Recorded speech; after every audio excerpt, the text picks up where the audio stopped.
Hola todos, j'espère que vous allez bien pour commencer. Bon, l'affaire que je vous propose a défrayé la chronique à l'époque en Indonésie, mais également un peu partout dans le monde, puisque l'histoire est assez choquante. Mais avant toute chose, laissez-moi vous présenter le sponsor qui m'accompagne pour cette vidéo, Oli. Qu'est-ce donc, me direz-vous? Eh bien, Oli, c'est l'alternative aux boissons trop sucrées. C'est une marque d'ice tea et de boissons énergisantes qui permet de combiner goût et bonne conscience. Et quand je dis goût, les gars, on est sur un large panel de saveurs. Et pour ne rien gâcher, c'est écologique, puisqu'un pot Oli, c'est l'équivalent de 50 canettes. La gamme pour laquelle j'ai craqué, c'est la gamme Sportive Hydratation. Alors, même si ça se voit pas à première vue, je fais du sport. Bon, ok, je reprends doucement, mais sûrement le sport après plusieurs mois de pause. Et vu qu'il faut toujours prouver avec vous, me voilà dans ma salle de sport, prête à affronter mon destin. Et c'est franchement pas mal d'emporter mon petit shaker avec moi, bien frais en plus pour m'hydrater après mes séances intenses de yoga. Bon, plus sérieusement, il n'y a pas de sucre, il n'y a pas de taurine et les arômes sont naturels. Après, si vous avez du mal à vous décider sur les saveurs, optez pour le pack découverte. Ce sont des petites box d'échantillons dans lesquelles vous avez la majorité des saveurs disponibles. Et j'ai bien sûr un bon plan pour vous. 5 € de réduction sur votre première commande avec le code BOUKASSINE5. Avec ce code, un pack vous revient à 19,99 € avec un shaker. Mais rassurez-vous, je vous mets tous les détails dans l'espace info. Et petite parenthèse enchantée, mon roman est à présent disponible sur Amazon en format papier et en format numérique. Ça s'appelle Le Murmure des Oubliés. Le pseudo, c'est Fatima Méziane. Et d'après les nombreux commentaires que j'ai eus, c'est un très bon polar. En tout cas, il vous a intéressé à défaut de vous avoir plu. Ce que je vous propose à présent, c'est de cesser les digressions ici et maintenant. Je vous laisse vous installer tranquillement et puis je vous dis à tout de suite. In my heart, in my mind, my soul, in my blood, in the oxygen running through my body, that I wanted to kill my mother. When I was 10, my mother killed my father. I don't regret killing my mother. Pour l'affaire d'aujourd'hui, je vous emmène sur une île paradisiaque, Bali. La réputation de ce coin de paradis n'est plus à faire, c'est situé dans l'océan Indien. Bali est une île du sud de l'Indonésie qui fait partie des petites îles de la Sonde. Chaque année, elle accueille plus de 6 millions de touristes qui viennent profiter des paysages magnifiques et des complexes hôteliers de luxe. En août 2014, c'est cette destination qu'ont choisi Sheila von Wismach et sa fille Heather pour profiter de leurs vacances. Une dizaine de jours pour se dépayser complètement et se déconnecter de leur quotidien. Les deux Américaines ont l'habitude de voyager, c'est pas quelque chose d'exceptionnel pour elles. Mais contrairement à d'habitude, ces vacances s'inscrivent dans un contexte bien particulier à l'issue dramatique. Mais avant toute chose, laissez-moi vous présenter nos deux protagonistes. Sheila Ann von Wismach est née en juin 1952 dans le Minnesota au sein d'une famille aisée et cultivée. Elle a grandi dans un environnement privilégié et après des études universitaires en sciences politiques, elle a travaillé dans le domaine du journalisme et des relations publiques, notamment pour la maison d'édition Doubleday. Dans les années 80, elle fait la connaissance de James Mack. Il a 23 ans de plus qu'elle, mais c'est le coup de foudre. James Mack, c'est un nom bien connu dans le milieu de la musique puisqu'il a été chef d'orchestre, compositeur, producteur et arrangeur. Il a travaillé sur plus de 60 albums pour des artistes tels que Nancy Wilson, Jerry Butler ou encore Tyrone Davis, tout en étant pendant plus de 30 ans président du département de musique du Harold Washington College. Lui et Sheila forment un beau petit couple. Ils se marient et à l'âge de 43 ans, Sheila donne naissance à leur fille unique, Heather, en octobre 1995. James a plus de 60 ans à ce moment-là, il a déjà des enfants issus de deux précédentes unions, mais il s'investit totalement dans son rôle de père. Il est très aimant, il est très protecteur avec Heather, tandis que Sheila, même si elle aime sa fille elle aussi, elle est un peu plus stricte avec Heather. Disons que c'est elle qui la cadre quand la petite fait des caprices. James, lui, c'est un papa gâteau, comme on dit. La famille Mack mène une vie confortable à Oak Park, c'est un quartier huppé de Chicago. Heather grandit dans le luxe, c'est peu de le dire, parce que c'est vrai que quand Heather exige quelque chose, James obtempère. Malheureusement pour elle, elle le perd quand elle est toute jeune. Ça se passe en 2006 et durant le mois d'août, la famille part en vacances en Grèce et James, qui est déjà atteint d'un cancer du côlon, succombe à une embolie pulmonaire. C'est Sheila qui l'a retrouvé mort dans leur chambre d'hôtel. La petite Heather n'avait que 10 ans et ça a été un choc terrible, aussi bien pour la petite que pour Sheila. Le deuil a été très compliqué, à tel point que la relation entre Sheila et sa fille change radicalement après ça. Elles étaient très proches avant le décès de James, elles partageaient beaucoup de choses ensemble. Heather était la petite princesse de sa mère, mais à partir de là, elles ne peuvent plus passer un jour sans se disputer. Et contrairement à ce que l'on pourrait penser quand on les voit ensemble sur les photos, elles ne s'entendent plus, elles ne partagent plus rien ensemble. Et ça blesse profondément Sheila, hein, qui a vécu sa grossesse comme un miracle. Elle a eu sa fille à 43 ans, c'était inespéré pour elle presque. D'après les témoignages de l'entourage de la famille, la disparition de James a laissé un grand vide dans la vie d'Heather. Elle ne parvenait pas à accepter le décès de son père et c'est comme si elle en voulait à sa mère pour sa mort. Elle la tenait pour responsable. De son côté, Sheila, même si elle est attristée, elle tente de surmonter son deuil du mieux qu'elle peut et James avait tout prévu en cas de décès. Il a par exemple laissé à Heather un héritage d'1,5 million de dollars sous forme de fonds fiduciaires qu'elle ne pourra percevoir qu'à l'âge de 21 ans, en plus de l'argent qu'il a laissé à Sheila. Les années qui suivent, la relation ne cesse de se dégrader. Hein. Et ça, Debbie Curran en est témoin. Debbie Curran, c'est la sœur de Sheila, elle est très proche d'elle, et elle décrit sa nièce Heather comme une enfant intelligente mais très manipulatrice lorsqu'il s'agit d'obtenir ce qu'elle veut. Elle fait en quelque sorte du chantage affectif à sa mère pour arriver à ses fins. En gros, c'est si tu ne me donnes pas ça, je ne parle pas avec toi, je ne t'aimerai pas. Et Sheila cède systématiquement. Of course, they doted on her. She was a precious little baby girl and my sister's first, only child. She felt so blessed and lucky, and it was a really wonderful family. Heather's dad, Jim, Heather was his princess. And his little baby girl, yeah, he just loved her. I mean, they both did. Alors, petite parenthèse utile, je pense, j'ai lu un article et ça pourrait peut-être expliquer la relation entre Sheila et Heather. Après le mariage de Sheila et James, les enfants de ces deux précédentes unions, puisque comme je vous l'ai dit, James a été marié 2 fois avant Sheila, il avait des enfants avec ses femmes, et bien après son mariage avec Sheila, il n'avait plus le droit de les voir. En gros, d'après les enfants de James, Sheila montait la tête à James pour qu'il ne voit plus ses enfants, et Heather aurait été témoin de ça. Et elle aurait peut-être gardé une certaine rancune vis-à-vis de sa mère parce que sa mère l'aurait privée peut-être d'une partie de sa famille. Alors ça, c'est le premier point. Le deuxième point, c'est qu'en 2001, Sheila, James et leur fille ont fait une croisière en Méditerranée et durant cette croisière, James s'est blessé au pied. Il n'avait pas reçu de traitement médical adéquat de la part du médecin du navire, ce qui lui avait occasionné une paralysie partielle. Il avait ensuite porté plainte, mais ça avait pris plusieurs années avant que la compagnie de voyage accepte un accord. Presque $1 million qui ont été reversés à Sheila, puisqu'au moment de l'accord, James était déjà mort. Et dans cette somme, il y avait $500 000 qui auraient dû être reversés dans le fonds fiduciaire d'Heather, mais c'est finalement Sheila qui les avait récupérés puisqu'elle était passée devant un juge. Et apparemment, Heather en a terriblement voulu à sa mère, puisqu'elle a considéré qu'elle lui avait volé cet argent. Bref, pour en revenir à Heather, lorsqu'elle rentre au collège, elle décroche peu à peu scolairement. C'était une bonne élève jusque-là, mais à présent, elle fait l'école buissonnière et elle commence à avoir de mauvaises fréquentations. Et parmi celles-ci, elle fait la connaissance de celui qui va devenir son petit ami, Tommy Schaefer. Tommy a 3 ans de plus qu'Heather et contrairement à elle, il n'est pas issu d'une famille aisée. Sa mère, Kia Walker, l'élève seule, puisque son père les a abandonnés après sa naissance. Tommy ne travaille pas, il squatte chez des amis et elle rêve d'être artiste, ou plutôt de vivre de sa passion, le rap et le hip-hop. Il se fait même appeler Tommy X dans le milieu. Est-ce que c'est cette fibre artistique qui a plu à Heather? Est-ce que Tommy l'a attiré parce qu'il se définissait lui-même comme un musicien, tout comme le père d'Heather? Sans parler du cliché sur les bad boys, Heather est littéralement fascinée par Tommy, par son mode de vie. Malheureusement, Sheila est beaucoup moins enthousiaste. Elle n'apprécie pas Tommy, elle craint pour l'avenir de sa fille. Mais autant vous dire qu'Heather s'en tape un peu de la vie de sa mère. Elle déserte le domicile familial autant qu'elle veut pendant des heures et des jours pour rejoindre son boyfriend dans des soirées alcoolisées. Ajoutez à ça qu'Heather vole régulièrement de grosses sommes d'argent à sa mère pour entretenir son train de vie et celui de son petit Tommy. À la maison, les disputes sont quotidiennes entre Heather et sa mère. Heather est incontrôlable, en plus de voler de l'argent à sa mère, et elle tombe enceinte à 2 reprises. Et Sheila contraint sa fille à avorter à 2 reprises. Ce qui empire bien évidemment la relation entre les deux femmes. Heather ne se prive pas de maltraiter sa mère devant sa tante Debbie et devant un très bon ami de sa mère, Elliot Jacobson. D'après les registres de la police d'Oak Park, entre janvier 2004 et juin 2013, des agents se sont rendus au domicile familial à 86 reprises à la demande de Sheila, soit pour faire constater des vols, soit parce que sa fille avait disparu. Et lorsqu'Heather est sur place, les policiers sont souvent témoins de ses comportements agressifs envers sa mère. Elle la mord, elle la frappe. Un jour, Sheila s'est même retrouvée avec un bras cassé parce qu'Heather l'avait poussée dans la salle de bain. Et pourtant, Sheila n'a jamais porté plainte contre sa fille, ni demandé qu'elle soit incarcérée ou envoyée dans les fameux centres de redressement dont on a parlé dans cette affaire.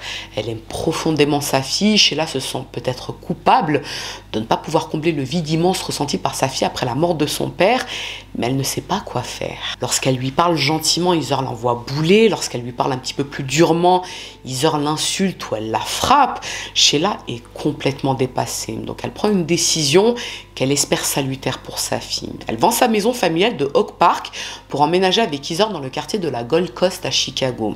C'est à une vingtaine de kilomètres d'Oak Park et Sheila pense qu'en mettant un peu de distance entre Heather et ses fréquentations, à savoir Tommy, elle changera en mieux. Comme je vous l'ai dit, c'est qu'à 20 km de distance, Sheila ne veut pas complètement déraciner sa fille qui est déjà en perte de repère. Mais pour elle, c'est déjà ça de prix, elle pense sincèrement que ça va fonctionner. Et c'est précisément à ce moment-là que Sheila propose à sa fille tout juste majeure de partir en vacances à Bali pour tenter de recréer des liens. Elles atterrissent le 4 août 2014 à l'aéroport international de Denpasar après un voyage de plus de 20 heures en première classe. Sheila a mis les petits plats dans les grands comme on dit, elle a réservé une suite dans un superbe hôtel 5 étoiles, le Saint-Régis. Ça se situe dans la station balnéaire haut de gamme de Nusa Dua à plus de 1000 € la nuit. 1000 € la nuit, les gars. Franchement, qu'est-ce qui pourrait mal se passer à ce prix-là? Le soleil, la plage, un hôtel de luxe. Et pourtant, dès leur arrivée, Heather recommence à n'en faire qu'à sa tête. Elle part durant des heures sans prévenir sa mère, qui reste seule à l'hôtel. Bon, je vous laisse un peu imaginer l'état de Sheila, qui a payé ses vacances un bras pour se retrouver toute seule, avec une fille ingrate qui déserte et qui ne la prévient même pas. Dans la nuit du 11 au 12 août, après une semaine à ce train-là, Sheila descend à la réception de l'hôtel pour signaler l'absence de sa fille. Il est 3h30 du matin et elle est très inquiète pour Heather. Certes, elles sont dans un secteur ultra sécurisé de l'île, mais il n'empêche que sa fille peut faire une mauvaise rencontre. Mais au moment où elle commence à expliquer à la réceptionniste que sa fille a disparu, qui voit-elle arriver souriante dans le hall de l'hôtel ? Heather, mais elle n'est pas seule, elle est avec son boyfriend, Tommy Schaefer. S'il y a bien une personne que Sheila ne veut absolument pas voir pendant ses vacances, c'est lui. Mais elle n'est pas au bout de ses surprises. Elle parle avec la réceptionniste qui lui apprend qu'une deuxième chambre a été réservée pour Tommy avec sa carte bancaire à elle. Oui, Heather a payé une chambre à Tommy avec la carte bancaire de sa mère. Et c'est même pas fini puisque Sheila comprend que sa fille a également payé le billet d'avion pour faire venir Tommy. Un billet en business class à plusieurs milliers de dollars. Alors, moi, je sais pas ce que j'aurais fait à la place de Sheila, mais je pense que des chevaux auraient voltigé dans tout le hall de l'hôtel. Dans le cas de Sheila, une dispute éclate et cette dispute est même filmée par les caméras de surveillance de l'hôtel. Après quoi, Heather et Sheila remontent dans leur chambre au 3e étage et Tommy rejoint la sienne au 6e étage. Le lendemain, donc le 12 août, vers 11 h du matin, un taxi stationné devant le hall de l'hôtel voit arriver devant son véhicule un jeune couple qui charge directement et sans le lui demander une grosse valise gris métallisée dans le coffre de sa voiture. Ils lui précisent qu'ils vont procéder au check-out de leur chambre d'hôtel et qu'ils reviendront ensuite. Mais au bout d'un peu plus d'une heure, les deux clients ne sont toujours pas revenus. Ça commence à faire beaucoup ça pour un check-out, non? Et en attendant, le taxi perd des clients potentiels. Il descend de son véhicule, il décharge la valise laissée dans le coffre et il la pose devant le hall de l'hôtel.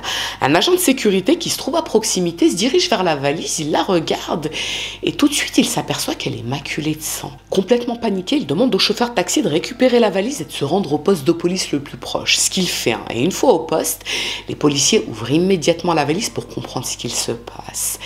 Et là, c'est l'horreur. Dans la valise, il y a le corps d'une femme entourée d'un drap recouvert de sang au monogramme de l'hôtel Saint-Régis. Vous l'aurez compris, il s'agit de Sheila von Wismach. Bon, les enquêteurs ne le savent pas encore, bien sûr. Ils se rendent à l'hôtel et là, le gérant leur donne l'identité des deux personnes qui ont abandonné cette valise. Et vous l'aurez deviné aussi, n'est-ce pas? Heather et son boyfriend. Et c'est comme ça qu'ils découvrent que le corps dans la valise ne peut être que celui de Sheila. Sur les caméras de l'hôtel, on peut voir clairement Heather et Tommy déposer la valise. Et l'un des employés de l'hôtel qui a été interrogé se souvient qu'il a fait remarquer à Heather qu'il y avait du sang sur la valise quand il l'a croisée dans l'hôtel. Et elle lui avait répondu qu'il s'agissait de traces de maquillage. Les enquêteurs se rendent dans la chambre de Sheila et Heather. Il y a du sang et des morceaux de verre de partout, sur les sols et aussi dans le lit de Sheila où il manque le drap dans lequel elle avait été retrouvée enveloppée. On retrouve également à côté une anse en métal complètement ensanglantée. C'est comme si elle avait servi à frapper quelqu'un. L'anse provient d'une corbeille à fruits qui est installée dans les chambres comme cadeau de bienvenue. Et à ce stade de l'enquête, pour les policiers, il s'agit de l'arme du crime. Le problème, c'est qu'à présent, Tommy et Heather sont introuvables. Les enquêteurs interrogent la réception et là, on leur apprend qu'Heather a voulu régler la note d'hôtel dans la matinée, à nouveau avec la carte de crédit de sa mère, mais le gérant le lui avait refusé puisque la veille, souvenez-vous qu'il y avait eu l'embrouille entre Sheila et Heather, puisqu'Heather avait utilisé la carte bancaire de sa mère. Donc Sheila avait demandé au gérant de refuser que sa fille utilise de nouveau sa carte bancaire, ce qu'il avait accepté. Donc dans la matinée, quand elle s'est présentée pour payer, on le lui a refusé. Après quoi, elle et Tommy étaient repartis. Mais grâce aux caméras de surveillance de l'hôtel, on peut les voir ressortir de l'hôtel par la porte de derrière. Une chasse à l'homme est aussitôt lancée sur la petite île de Bali, mais les enquêteurs savent qu'Heather ne pourra pas aller bien loin, puisque lorsqu'ils ont fouillé la chambre d'hôtel, donc là où elle résidait avec sa mère, ils ont retrouvé son passeport. Donc ils savent qu'elle ne pourra pas quitter le pays. Et il leur faut pas longtemps pour les retrouver, puisque dès le lendemain, ils sont repérés dans un hôtel bon marché situé à moins de 6 km de l'hôtel Saint-Régis. C'est le gérant de cet hôtel qui avait reconnu les visages d'Heather et Tommy à la télévision, donc il avait prévenu les autorités. Ils sont interpellés et les enquêteurs apprennent qu'Heather a utilisé la carte bancaire de sa mère et qu'elle et Tommy se sont enregistrés avec leur vraie identité. C'est-à-dire qu'ils ont fui pour ensuite s'enregistrer avec leur vraie identité dans un hôtel à proximité du Saint-Régis, en payant avec la carte bancaire de Sheila. Toujours est-il qu'ils sont directement conduits au poste de police de Denpasar pour y être interrogés, mais séparément bien sûr, afin que leur version des faits puisse être comparée. Et tenez-vous bien, vous n'êtes pas prêts. Heather raconte qu'elle a effectivement fui l'hôtel avec Tommy, mais ce n'est pas ce qu'on croit. Elle va bien sûr tout nous expliquer. S'ils ont fui, c'est tout simplement parce qu'ils ont voulu échapper à un gang de terroristes venus d'une plage voisine de l'hôtel. Mais malheureusement, Sheila n'a pas eu cette chance et ils l'ont assassinée. Voilà tout. Tommy, qui est lui aussi interrogé, donne la même version des faits. Bon, les policiers ne sont pas dupes, ils savent très bien que cette histoire n'a ni queue ni tête. Et en plus, ils ont affaire aux deux couteaux les moins aiguisés du tiroir, puisque souvenez-vous que l'hôtel est blindé de caméras de surveillance. Dans la nuit du 11 au 12 août, donc le soir de la dispute dans le hall, on peut voir Sheila et sa fille retourner dans leur chambre à 4 h du matin. Ce que l'on voit ensuite, c'est Tommy faire plusieurs allers-retours entre sa chambre et celle d'Heather et Sheila, dont une fois où il semble cacher un objet sous son t-shirt avant d'entrer dans la chambre d'Heather. Un peu plus tard, on peut voir Heather aller à la réception de l'hôtel pour demander du scotch de type Chatterton. C'est le même scotch qui a été retrouvé sur la valise, il a servi à l'enrubanner. Et vers 11 h du matin, Heather et Tommy sortent de la chambre d'Heather et Sheila, entraînant laborieusement la valise pour aller la fourrer sans l'once d'une hésitation dans le coffre du taxi garé devant l'hôtel. Ils n'ont pas l'air spécialement effrayés sur les images et il n'y a pas l'ombre d'un terroriste sur les images. L'antenne du FBI à Jakarta est mise en relation avec les autorités sur l'île, puisque souvenez-vous que tout ce petit monde est américain, et le FBI autorise les forces de police indonésiennes à saisir les portables de Tommy et Heather pour avoir accès à leur contenu. Et comme si les caméras de surveillance de l'hôtel n'étaient pas suffisantes, les téléphones vont nous en apprendre encore davantage. Mais on verra ça plus tard. Concernant l'autopsie, le médecin légiste rend son rapport et c'est quand même assez violent. La cause de la mort est l'asphyxie. Sheila s'est étouffée dans son propre sang. Son corps présente également de nombreuses blessures. Son nez et sa nuque sont cassés et il y a plusieurs lésions sur son crâne qui ont été causées par un objet contondant, la fameuse anse. Le 15 août, soit 2 jours après leur arrestation, Heather et Tommy sont mis en examen pour meurtre et ils sont incarcérés dans la prison de Kerobokan à Bali.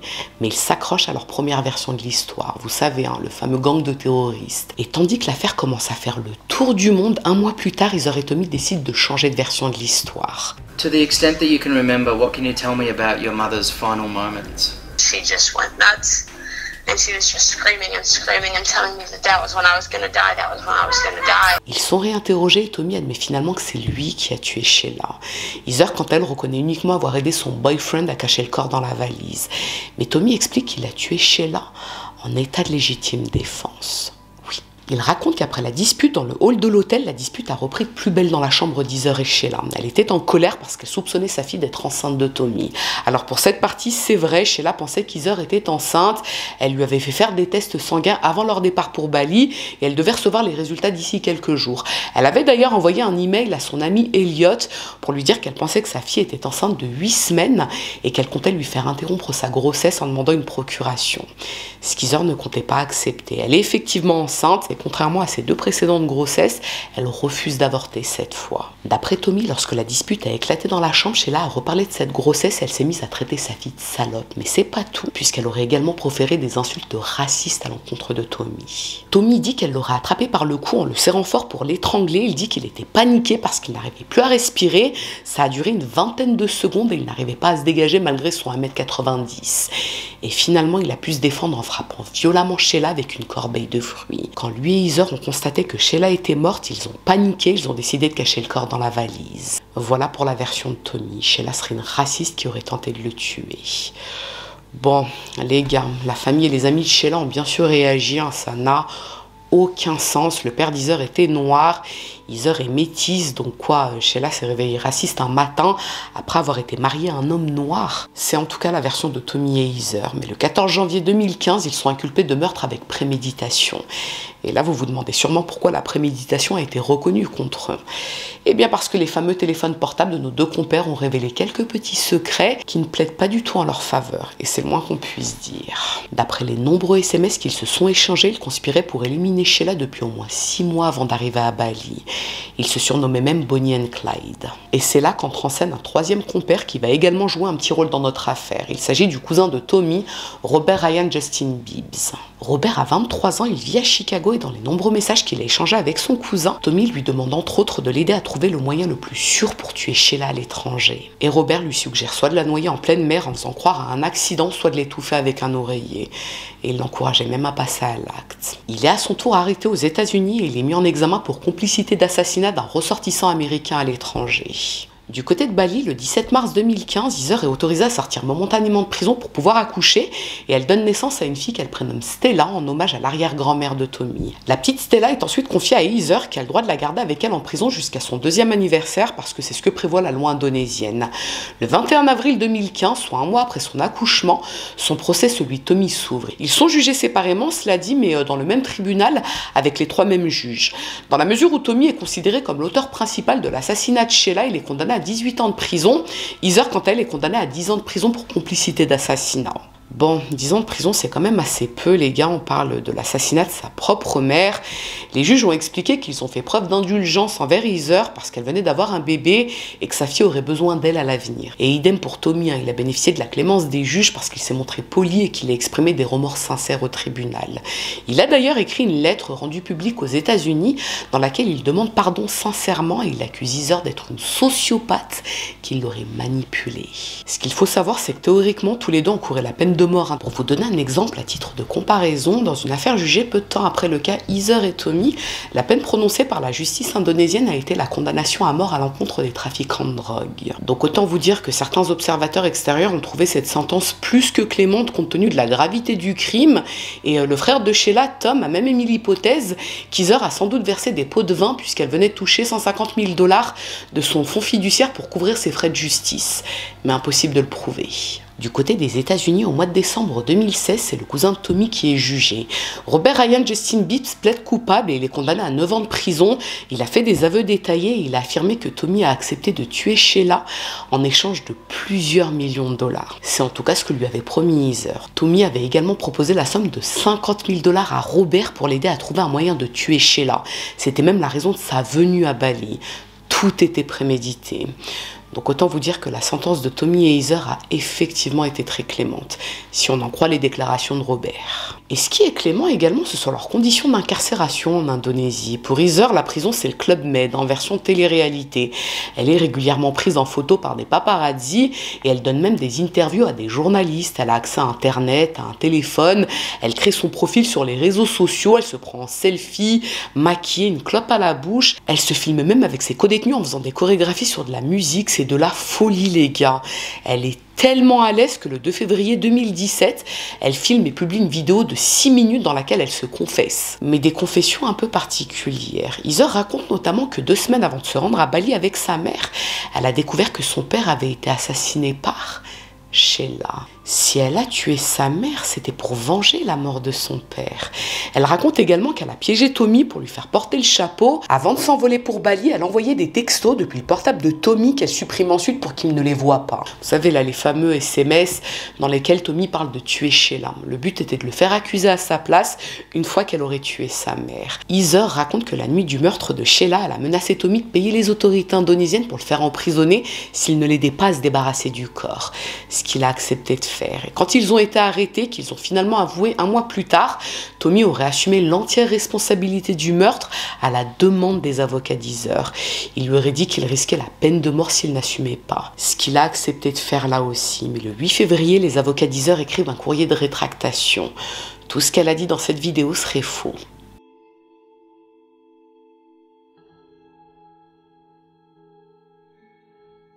Okay, so this is a video that I need to make.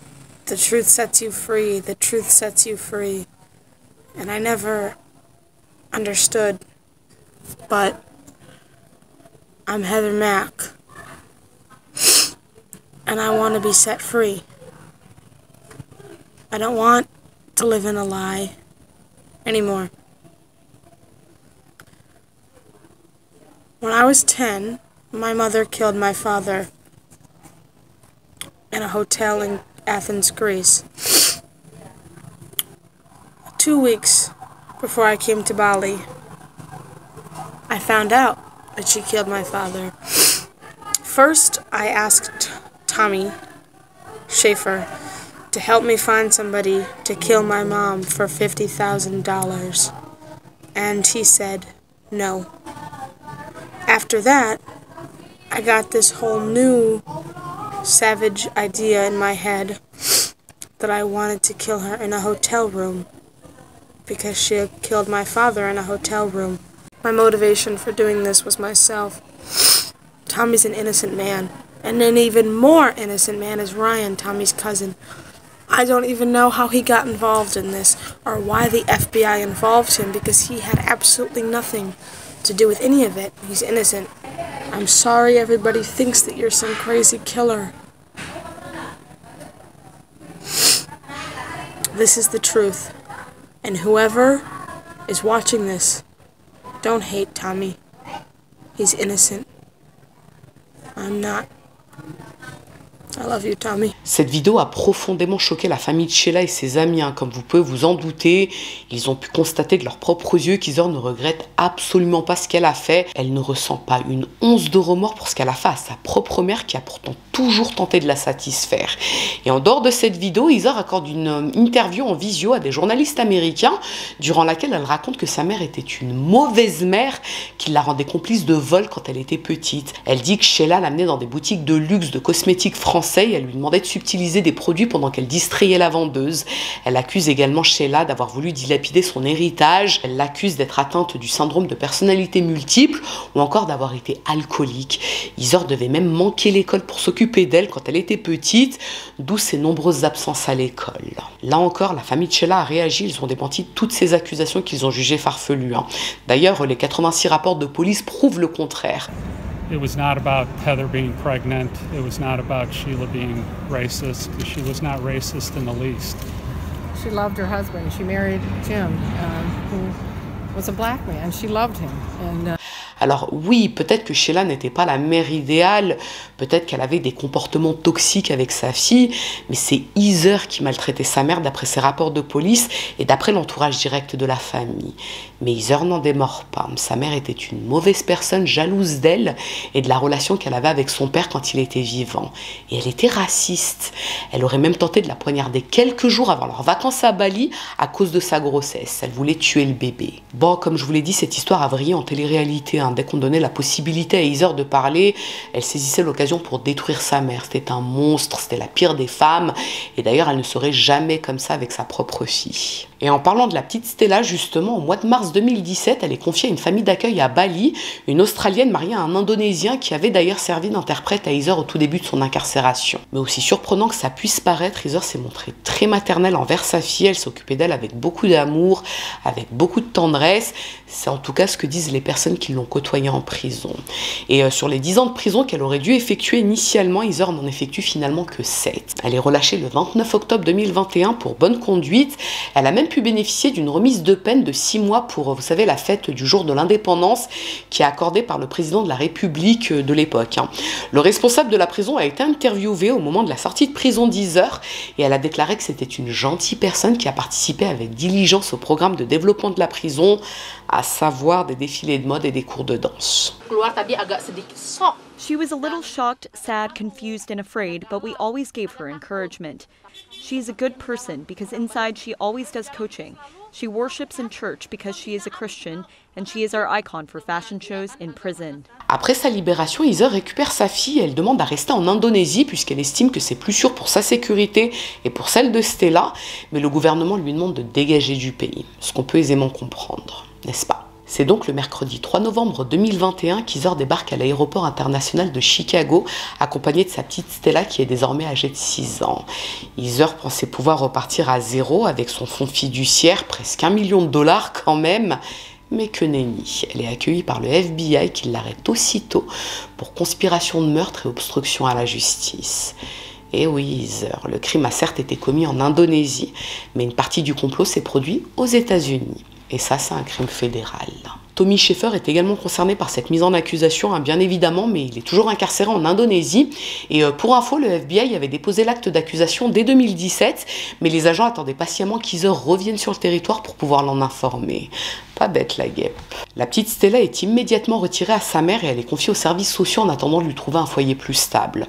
Bon, Heather clame son innocence, bien évidemment, ce n'est pas elle, elle n'a rien fait, même si elle l'a joyeusement avoué dans sa vidéo de 6 minutes quelques années plus tôt, mais c'est trop tard. Et de toute façon, même si elle nie, elle a été condamnée en Indonésie. Donc les faits ont pu être prouvés. D'ailleurs, ce qui est communément admis, c'est que c'est bien Tommy qui a tué Sheila, mais Heather l'a aidé en maintenant sa mère quand il l'a frappée. En juin 2023, Heather accepte finalement de plaider coupable pour s'éviter la réclusion à perpétuité. Le 17 janvier 2024, le tribunal fédéral de Chicago la condamne à 26 ans de prison pour conspiration en vue de commettre le meurtre d'un ressortissant américain à l'étranger. Le procureur avait initialement demandé 28 ans, mais ils se sont mis d'accord pour 26 ans. Et pour info, ils ont décompté les années de prison qu'elle a déjà effectuées en Indonésie. Bien entendu, tout l'héritage qu'elle aurait dû recevoir lui est définitivement refusé, et c'est sa fille Stella qui en percevra la totalité à sa majorité.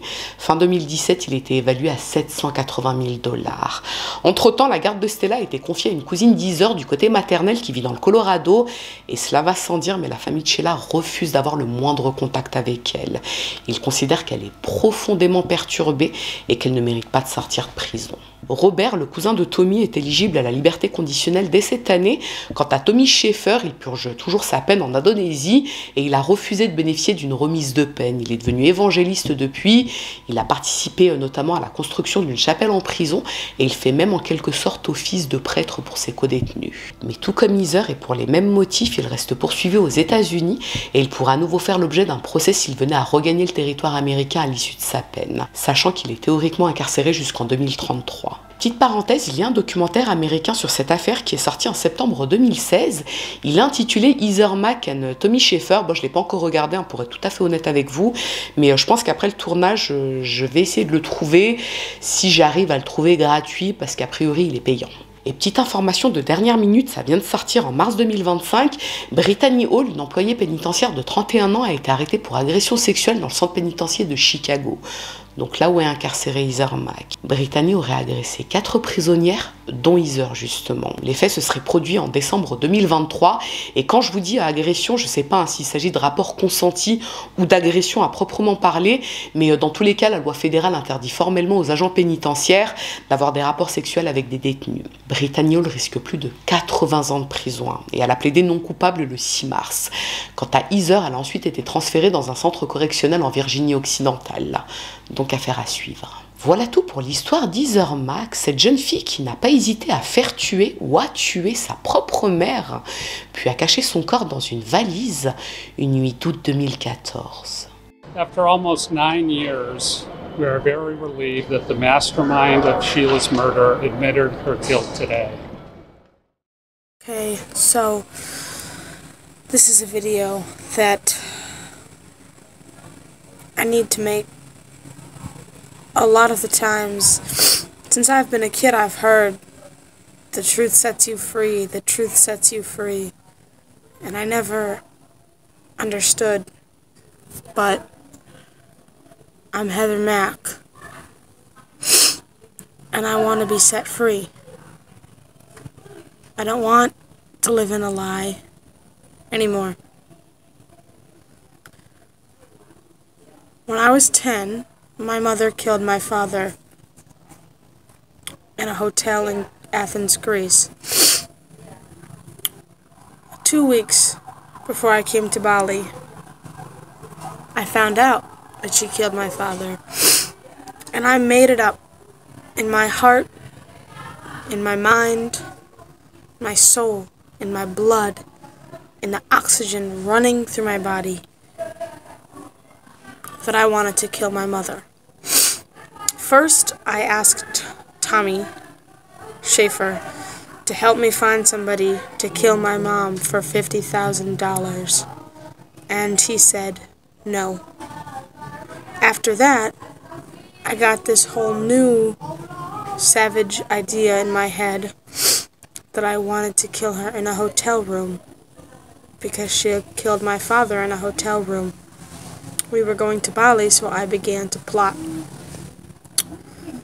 I began turning off Tommy's phone, taking Tommy's phone when he was asleep, starting in Chicago, taking Tommy's phone and having conversations between Tommy and myself, texting myself, having fake conversations, and then deleting them before he could see them. I did that because part of me knew that with this plan of killing my mom in a hotel, that I might get arrested. I didn't want to get arrested by myself in a different country. So I came to Bali, and I told Tommy that he was going to come here for a vacation.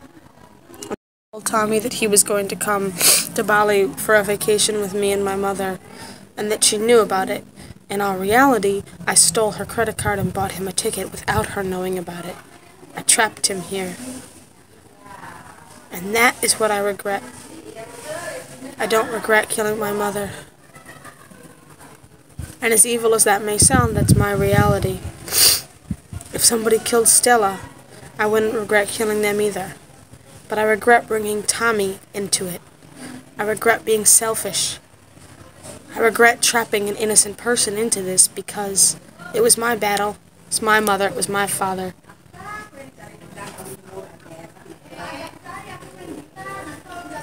It was my mother. It was my father. It was my battle. I'm sorry to Tommy Schaefer for trapping him. Came to Bali. My mom found out. I killed her myself. And then I told Tommy that if he did not help me clean the room and get rid of the body, that I would tell the police that he did it. I would pay money to get him arrested. So he helped me clean it. He ran with me. In the court, the same thing happened. My lawyers and I, because of the fact that if I get money, if my article that I was charged with was not that I'm the one who killed her, I'm still entitled to the money, and therefore I can pay the lawyers more. So we told Tommy together, my lawyers and I, that if he didn't take the blame in the court, that he would get the death penalty. So he lied in the court because of me. My motivation for doing this was myself. It's from inside of me, and it's my battle. It wasn't Tommy's. Tommy's an innocent man. And an even more innocent man is Ryan, Tommy's cousin. I don't even know how he got involved in this, or why the FBI involved him, because he had absolutely nothing to do with any of it. He's innocent. I don't know if they wanted to sell a better story or what the FBI was on, but Tommy and Ryan are innocent. I'm not. And the only thing Tommy is not innocent of is hiding the body. And the only reason he did that is because of me. Because it was so burning and so deep in my heart, my plan, that I didn't think. I involved him, and I hurt him, and I hurt Stella. And I'm sorry, Tommy Schaefer. I'm sorry. I love you. I really love you, and if I could go back, I would do it myself. And I'm sorry that everyone who ever knew you now thinks you're a murderer when you're not. I'm sorry you won't be able to get a job. I'm sorry everybody thinks that you're some crazy killer. This is the truth. And whoever is watching this, don't hate Tommy. He's innocent. I'm not. I love you, Tommy. Bon, les gars, si vous en êtes à cette partie, écoutez, j'en suis très contente. Que vous dire, hein, si ce n'est que je pense qu'effectivement, Heather est profondément dérangée. Ça se voit, hein, c'était une fille ingrate, une fille gâtée. Après, je dis pas que sa mère était parfaite, mais de là à la tuer, à la foutre dans une valise, ou à aider à la tuer avec son petit copain, franchement, ensuite, elle ouvre des réseaux sociaux, elle se filme, elle danse, elle fume des clopes. Enfin, vraiment, il n'y a rien qui va, en fait, dans la personnalité de cette jeune fille. Et je sais pas, vraiment, moi, ça me fait beaucoup de peine pour la petite Stella, parce qu'elle va grandir avec ce bagage-là. Bon, vous me direz, à sa majorité, elle va devenir très, très, très, très riche, mais malgré tout, c'est un héritage assez lourd quand même, hein. Sa mère en prison, son père en prison. Tommy, quand il va rentrer aux États-Unis, c'est évident que les États-Unis vont le poursuivre. Donc lui aussi, hein, va passer... je ne sais pas s'ils vont décompter également pour lui les années qu'il a passées en Indonésie. Enfin bref, on verra bien. Mais ouais, quelle triste histoire. Et je voulais rebondir sur un petit point parce que j'ai reçu quelques commentaires sous certaines de mes vidéos par rapport à ça. Plusieurs personnes m'ont fait savoir sous mes vidéos que dorénavant je parle beaucoup plus vite, que c'est moins naturel qu'avant. Et la vérité c'est que je le sais, hein, je m'en suis rendu compte, rassurez-vous. Mais c'est comme ça. J'ai dû en fait m'adapter à mes problèmes de santé parce que je pense que vous savez, hein, que j'ai eu des problèmes de santé pendant plusieurs années. Ça situait à ce niveau-là. J'ai dû m'adapter en fait depuis mon opération pour, je pense que vous le savez, hein, ceux qui suivent régulièrement la chaîne, je me suis absentée pendant 6-7 mois l'année dernière parce que j'avais plus la possibilité de parler, j'avais perdu complètement la parole et ensuite je suis revenue et j'ai été opérée l'année dernière. Durant l'été et après mon opération ouais, effectivement j'ai pas pu récupérer les mêmes capacités qu'avant, c'est-à-dire la mémoire. J'avais une excellente mémoire à l'époque, à savoir qu'une vidéo je la tournais, je mémorisais l'affaire et je pouvais tourner la vidéo. J'ai toujours eu une très très très bonne mémoire et malheureusement depuis j'ai perdu complètement cette capacité. Ça s'est fait progressivement et après mon opération ça a été total, c'est-à-dire que j'ai plus vraiment de mémoire sur du court, je crois que on dit sur du court et du moyen terme, c'est-à-dire que je vais lire mes notes, je vais pas me souvenir en fait de ce que je viens de lire.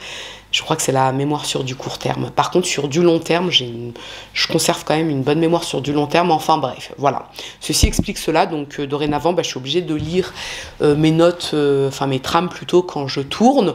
Donc forcément, ça se ressent. Je lis pas tout, mais j'en lis une partie. Mais je peux pas faire autrement, c'est comme ça. J'ai dû m'adapter, j'ai dû adapter ma chaîne YouTube à ma maladie. Et écoutez, pour le moment, je continue. Et pareil pour la taille des vidéos, hein, je pense que vous vous souvenez que je faisais de longues vidéos avant, ce qui n'est quasiment plus possible aujourd'hui, pour être tout à fait honnête avec vous. Avant, je faisais des vidéos d'1 heure, 1h10, 50 minutes facile. Aujourd'hui, ça me prend énormément de temps de faire une vidéo de 50 minutes. La vidéo sur l'affaire Mark Lundy, d'ailleurs, j'étais dégoûtée qu'elle ne fonctionne pas plus, celle-ci, parce que j'ai mis, je crois, 4 heures pour la tourner. C'est très, très, très long. Je vous jure que pendant les tournages, j'ai envie de me péter la tête contre le mur par moment, tellement c'est long, c'est fastidieux. Donc je suis obligée maintenant de tourner des vidéos moins longues parce que sinon c'est trop contraignant. En plus, les vidéos les plus longues dorénavant, c'est pas celles qui font le plus de vues. Donc honnêtement, je vais pas me rendre malade au sens propre du terme pour une vidéo qui va pas faire beaucoup de vues. Enfin voilà, je pense que vous avez compris où je veux en venir.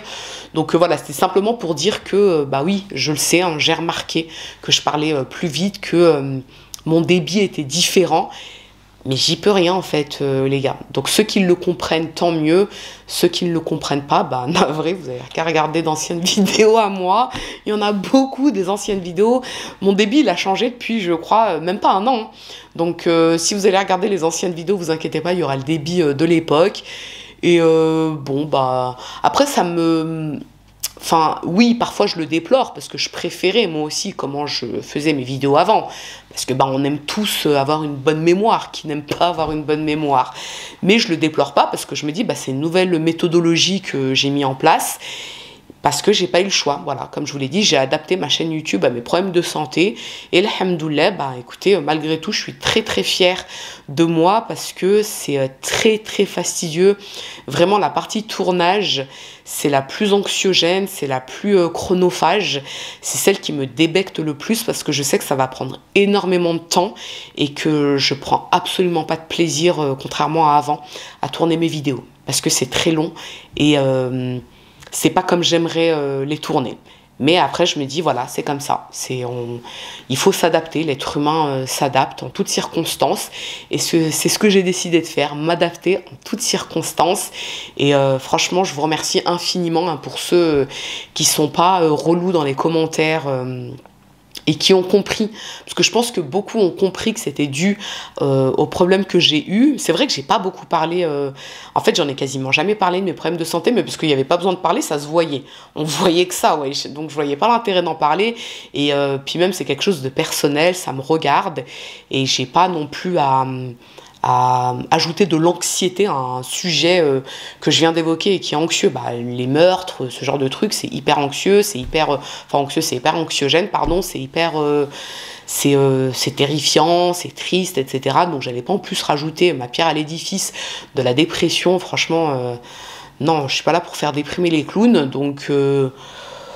donc voilà, merci à ceux qui l'ont compris. Donc voilà les gars, je pense que j'ai assez parlé comme ça, en plus je suis KO, je vous le cache pas. Ce que je vous propose à présent, c'est que si cette affaire vous a intéressé, à défaut de vous avoir plu, n'hésitez pas à mettre un petit j'aime sous la vidéo, mais surtout, n'hésitez pas à vous abonner, c'est encore mieux. Je vous dis à très bientôt.